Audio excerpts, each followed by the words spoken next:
নমস্কাৰ বন্ধুসকল, মই এজন মেডিকেল ষ্টুডেণ্ট আৰু আপোনাৰ স্বাস্থ্য নিশ্চিত কৰাটোই মোৰ প্ৰধান লক্ষ্য। বন্ধুসকল, আপোনালোকে বহুতেই মোক বহুতো প্ৰশ্ন কৰে, তাৰে মাজৰ পৰা আজি এটা প্ৰশ্নৰ উত্তৰ দিবলৈ গৈ আছোঁ। মোক এজনে প্ৰশ্ন কৰিছে, দাদা আজিকালি সন্তানসমূহ অৰ্থাৎ সৰু সৰু ল'ৰা ছোৱালীসকলে ভাতৰ প্ৰতি ইণ্টাৰেষ্টেড নহয়, অৰ্থাৎ দোকানৰ বস্তুৰ প্ৰতি বেছি ইণ্টাৰেষ্টেড। তো ভাতৰ প্ৰতি ইণ্টাৰেষ্টেড কৰিবৰ কাৰণে কিছুমান টিপছ যিবিলাকৰ দ্বাৰা তেওঁ ভাতৰ প্ৰতি ইণ্টাৰেষ্টেড হৈ পৰিব। তো বলক আমাৰ ভিডিঅ' আৰম্ভ কৰোঁ। তাৰ আগতে আপোনাক এটি সৰু অনুৰোধ, আপুনি যদি এতিয়ালৈকে আমাৰ চেনেলটো ছাবস্ক্ৰাইব কৰা নাই তেতিয়াহ'লে নতুনকৈ ছাবস্ক্ৰাইব কৰি দিয়ক, যাতে আমি এনেকুৱা ধৰণৰ ভিডিঅ' দিলে আপুনি অতি সোনকালে নটিফিকেশ্যন পাই যায়।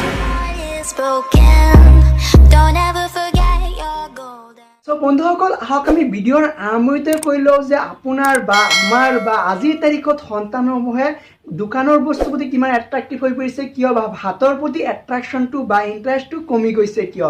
তো বন্ধুসকল, ইয়াৰ বাবে তেওঁ জগৰীয়া নহয়, আমিবোৰেই জগৰীয়া, কাৰণ মাক দেউতাকে আটাইতকৈ জগৰীয়া বুলি ক'ব লাগিব। তো বন্ধুসকল, আপোনালোকে নিশ্চয় জানে যে এক্সক্লুচিভ ব্ৰেষ্ট ফিডিং অৰ্থাৎ এক সন্তান এটা জন্ম হোৱাৰ পৰা 6 মাহলৈকে কেৱল মাত্ৰ মাতৃৰ স্তনৰ গাখীৰ খোৱাটো নিয়মত আছে, যাতে এক টোপাল পানীও নাখায়। তো বন্ধুসকল, এনেকুৱা দেখা যায় যে বিভিন্ন কাৰণৰ ফলত আমি বস্তু বেছি মৰম কৰোঁ বা বিভিন্ন কাৰণৰ ফলত বা বহুতে কয় তাৰ ফলত আমি লেক্টোজেন আৰ্টিফিচিয়েল কিছুমান বস্তু লেক্টোজেন বা চেয়ালেক 6 মাহৰ আগতেই এইবিলাক খোৱা ষ্টাৰ্ট কৰি দিওঁ। তো বন্ধুসকল, আপোনালোকে যদি আৰ্টিফিচিয়েল বস্তুবিলাকে আমাৰ টেষ্ট বা অৰ্থাৎ আমি সোৱাদৰ গ্ৰন্থিবিলাক সন্তানৰ ডেভেলপমেণ্ট হোৱাৰ আগতে এইবিলাক ডিপ্ৰেছ কৰি দিয়ে, অৰ্থাৎ তেওঁ আৰ্টিফিচিয়েল খাদ্যবিলাকৰ প্ৰতি বেছি এট্ৰাক্টিভ হৈ পৰে। তো বন্ধুসকল, এইটো ফাৰ্ষ্ট ভুল। যেতিয়ালৈকে আপুনি 6 মাহলৈকে কেৱল মাত্ৰ এক্সক্লুচিভ ব্ৰেষ্ট ফিডিং বা এক্সেপ্ট মেডিকেশ্যন অৰ্থাৎ ঔষধ পাতিৰ বাহিৰে এক টোপাল পানীও খুৱাব নোৱাৰিব। আৰু এই ক্ষেত্ৰত আমি যিহেতু চেৰালেক বা লেক্টোজেন বা বিভিন্ন আৰ্টিফিচিয়েল বস্তু প্ৰতি তেওঁক এট্ৰাক্টিভ কৰি তোলা, আৰু যিটো আটাইতকৈ ভুল হয়। তো বন্ধুসকল, ছেকেণ্ডলি যদি মই আহোঁ, আমি উইনিং প্ৰচেছ, যেতিয়া আমি এক্সক্লুচিভ ব্ৰেষ্ট ফিডিংটো ষ্টপ কৰিম, ধৰি লওক যেতিয়া আমি উইনিং অৰ্থাৎ আমি যেতিয়া আমাৰ নেচাৰেল খাদ্যবিলাকৰ প্ৰতি তাক এট্ৰাক্টিভ কৰিম, সেই সময়ত আমি যিটো ভুল কৰোঁ, তেওঁক ৰেষ্টুৰেণ্টত লৈ যাওঁ বা দোকানত লৈ যাওঁ বা বিভিন্ন ধৰণৰ মৰম কৰি তেওঁক চকলেট বা লেজ বা চিপছ যি নকওক কিয় এইবিলাক খোৱাৰ প্ৰতি খোৱাও মানে। তো বন্ধুসকল, এইটো আটাইতকৈ ভুল হয়, কাৰণ এইবিলাকক আৰ্টিফিচিয়েল বস্তু থাকে, আপোনালোকে জানে আৰ্টিফিচিয়েল চুগাৰ থাকে, লগতে আৰ্টিফিচিয়েল কিছুমান মছলা থাকে, যিবিলাক নেকি সন্তানৰ ষ্টমাকটো যিহেতু ডেভেলপ হোৱা নাই, 2 বছৰ বা 3 বছৰ বা 1 বছৰৰ তলত সন্তান এটাৰ ষ্টমাক কিমান ডেভেলপ হৈছে।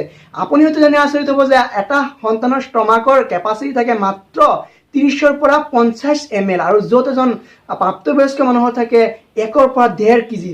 তেতিয়াহ'লে ভাবিছা কিমান কম কেপাচিটি থাকে, আৰু ষ্টমাকৰ লেয়াৰবিলাকো ডেভেলপ নহয়। তো সেই ক্ষেত্ৰত যদি আপোনালোকে আৰ্টিফিচিয়েল খাদ্যবিলাক দিব, তেতিয়া ষ্টমাকৰ ইনডাইজেশ্যন হোৱাৰ মানে আহি যাব, তো ডাইজেষ্ট ভালদৰে নহ'ব।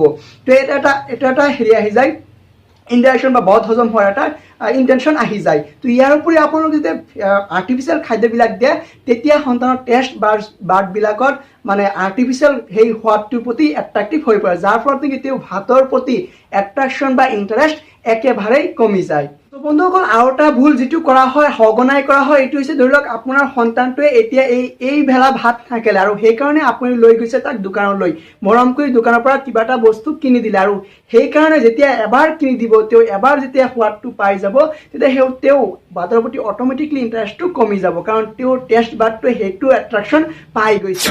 ইয়াৰ উপৰিও কোৱা হয় কিছুমান মেডিকেল কণ্ডিশ্যন বা পেথলজিকেল কণ্ডিশ্যনৰ কাৰণে হ'ব পাৰে, যাক কোৱা হয় যে লিভাৰত বিভিন্ন ধৰণৰ ডিজিজ থাকিলে বা আমাৰ ষ্টমাকৰ বিভিন্ন ধৰণৰ প্ৰব্লেম থাকিলে, ইনডাইজেশ্যন বা বদ হজম হোৱাৰ কাৰণেও সন্তানটোৱে ভাতৰ প্ৰতি এট্ৰাকশ্যন কমি যাব পাৰে কেতিয়াবা। চ' বন্ধুসকল, এতিয়া আহক আমি কথা পাতিম যে আপোনাৰ সন্তানক কেনেকৈ ভাতৰ প্ৰতি এট্ৰাক্টিভ কৰি তুলিব। তো বন্ধুসকল, ইয়াৰ বাবে আপোনালোকে মই আগতে যিবিলাক কৈছোঁ ইয়াৰ ৰিভাৰ্চ কৰিব লাগিব, অৰ্থাৎ উল্টাই দিব লাগিব। তাৰমানে আপোনাৰ সন্তানক আপুনি বাহিৰৰ খোৱা বস্তু বা দোকানৰ পৰা সহজে বা ৰেষ্টুৰেণ্টৰ পৰা সহজেই পোৱা বস্তুবিলাক ফুল্লি ষ্টক কৰিব লাগিব, আৰু আপোনাৰ সন্তানক ভাতৰ প্ৰতি লাহে এট্ৰাক্টিভ কৰি তুলিব লাগিব। তাৰ বাবে আপুনি আপোনাৰ সন্তানৰ ব্ৰেইনত IQ লেভেল যদি ইমানো এটা ডেভেলপ হোৱা নাই, সন্তান হৈ আছে, তো সেই যিহেতু শিশু হৈ আছে, তো এই ক্ষেত্ৰত আপোনাৰ সন্তানৰ ব্ৰেইনত এনে এটা লেয়াৰৰ সৃষ্টি কৰিব লাগিব বা এনেকুৱা এটা লেয়াৰৰ সৃষ্টি কৰিব লাগিব, যাতে আপোনাৰ সন্তানটোৰ IQত এনেকুৱা থাকে যাতে মোক ভাতৰ বাহিৰে একো নিদিয়ে, গতিকে মই ভাত খায়েই জীয়াই থাকিব লাগিব, এনেকুৱা এটা চিটুৱেশ্যনত তৈয়াৰ কৰিব লাগিব তাৰ ব্ৰেইনত। তো সেইকাৰণে আপোনালোকে যদি ধৰি লওক আপোনাৰ সন্তানটোৱে আজি ৰাতিপুৱা আপুনি ব্ৰেকফাষ্ট ভাতেই দিছে যেনিবা, তো সেইকাৰণে আপোনাৰ সন্তানটোৱে খোৱা নাই, অলপ খাই উঠি গৈছে, এনেকুৱা কৈছে তেওঁ ভাত ভাল নালাগে, তো বেলেগ কিবা খাব লাগে, তাৰ কাৰণে কান্দি আছে। ধৰি লওক আপুনি কান্দি থকাৰ পিছত আপুনি দোকানৰ পৰা বস্তু বা বেলেগ কিবা বস্তু খুৱাই নিদিব, কাৰণ আপুনি যদি খুৱাই দিয়ে তেতিয়াহ'লে তেওঁ এইটোৱেই হেবিট হৈ গৈ থাকিব। গতিকে আপুনি সন্তানটোৱে কান্দি থাকিলেও মাকৰ যিহেতু মন হয়, গতিকে সন্তানটোক পেটটো ভৰাই ৰাখিবৰ কাৰণে পৃথিৱীত সকলো মাকেই চেষ্টা কৰে। সেইকাৰণে আপুনি এনেকুৱা ট্ৰাই কৰিব লাগিব যে অলপ কান্দক বা অলপ পেটটো এম্পটি থাকক, একো প্ৰব্লেম নাই, 5-6 ঘণ্টা এম্পটি থাকিলে একো নহয় মানুহৰ। গতিকে যেতিয়া তেওঁৰ ষ্টমাকটো যেতিয়া 5-6 ঘণ্টা একো নোখোৱাকৈ থাকিব, তেতিয়া মানুহ যেতিয়া নোখোৱাকৈ একো নোখোৱাকৈ থাকে, তেতিয়া পিছত যেতিয়া আমি বেয়া এটা খাদ্য দিলেও তেওঁ খাবলৈ ট্ৰাই কৰে। সেইকাৰণে যেতিয়া 5-6 ঘণ্টা তেওঁ নোখোৱাকৈ থাকিব, তাৰপিছত যেতিয়া আপুনি ভাত আপুনি যিটোৱে খাই ভাতৰ লগত যিটোৱে দিয়ে, অৰ্থাৎ নৰ্মেলি ভালটোৱে দিব ট্ৰাই কৰিব, যিটোৱে দিয়ে তেওঁ খাবলৈ ট্ৰাই কৰিব, আৰু এনেকৈ হেবিট কৰি তুলিব লাগিব।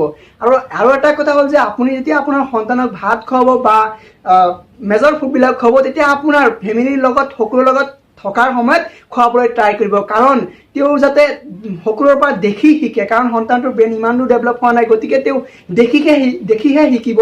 গতিকে তেওঁ এনেকুৱা এটা এনভাইৰনমেণ্ট গঢ়ি তুলিব লাগিব যাতে সকলোৱে ভাত খাই জীয়াই আছে বা ভাতে খাই, গতিকে ময়ো ভাত খাব লাগিব, এনেকুৱা এটা চিটুৱেশ্যনত তৈয়াৰ কৰিব লাগিব। আৰু দোকানৰ বস্তুবিলাক একেবাৰে ষ্টপ কৰিব লাগিব। লগতে আপুনি এনেকুৱা এটা সন্তানক এনেকুৱা এটা লোভনীয় এনেকুৱা এটা এৱাৰ্ড দিব লাগিব যে তুমি যদি এতিয়া ভাতবিলাক খাই উঠা, তেতিয়াহ'লে মই সন্তানে যিটো খাই ভাল পায়, ধৰক গ্লুজেন্স খাই বা চকলেট খাই, তেতিয়াহ'লে মই এটা চকলেট দিম। তো এনেকুৱা ধৰণে যেতিয়া তেওঁ ভাত খোৱাৰ পিছত চকলেটটো খাব, অট'মেটিকলি ভাত পেট ভৰি গ'লে আমি কিবা এটা খাবলৈ ট্ৰাই নকৰিম, ইমান ভাল নালাগিব। তো অট'মেটিকলি তেওঁৰ এট্ৰেকশ্যনটো বেলেগৰ প্ৰতি কমি যাব, অৰ্থাৎ ভাতৰ প্ৰতি বাঢ়ি যাব, অৰ্থাৎ ভাতটো খোৱাৰ পিছতে দিব বুলি ক'ব তাক। তো এনেকৈ তেওঁক লাহে লাহে এডজাষ্ট কৰি যাব লাগিব।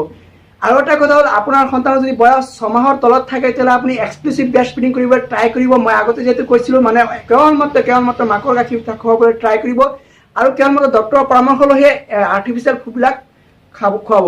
তো বন্ধুসকল, এইবিলাক কৰাৰ পিছত যদি সন্তানৰ ভাতৰ প্ৰতি এট্ৰেক্টিভ হয় বা ভাত নাখায়, তেতিয়াহ'লে আপুনি জানিব লাগিব যে আপোনাৰ সন্তানে লিভাৰজনিত বেমাৰ বা লিভাৰজনিত কিছুমান ডিজিজ, লগতে ইনডাইজেশ্যনত ভুগি আছে। তাৰ কাৰণে তেওঁ ক্ৰিয়েটিন ফৰ্মুলা চিৰাপ, লগতে ডক্তৰৰ পৰামৰ্শ লৈ, কেৱল মাত্ৰ চাইল্ড স্পেচিয়েলিষ্ট বা শিশু বিভাগৰ পৰামৰ্শ লৈ ঔষধ খুৱাব আৰু ভাল হৈ যাব বুলি ভাবোঁ। তো বন্ধুসকল, আজি ভিডিঅ'টো ভাল লাগে লাইক মাৰি দিয়ক, আৰু আমাৰ চেনেলত এনেকুৱা ধৰণৰ ভিডিঅ' প্ৰত্যেক দিনাই আপলোড দি থকা।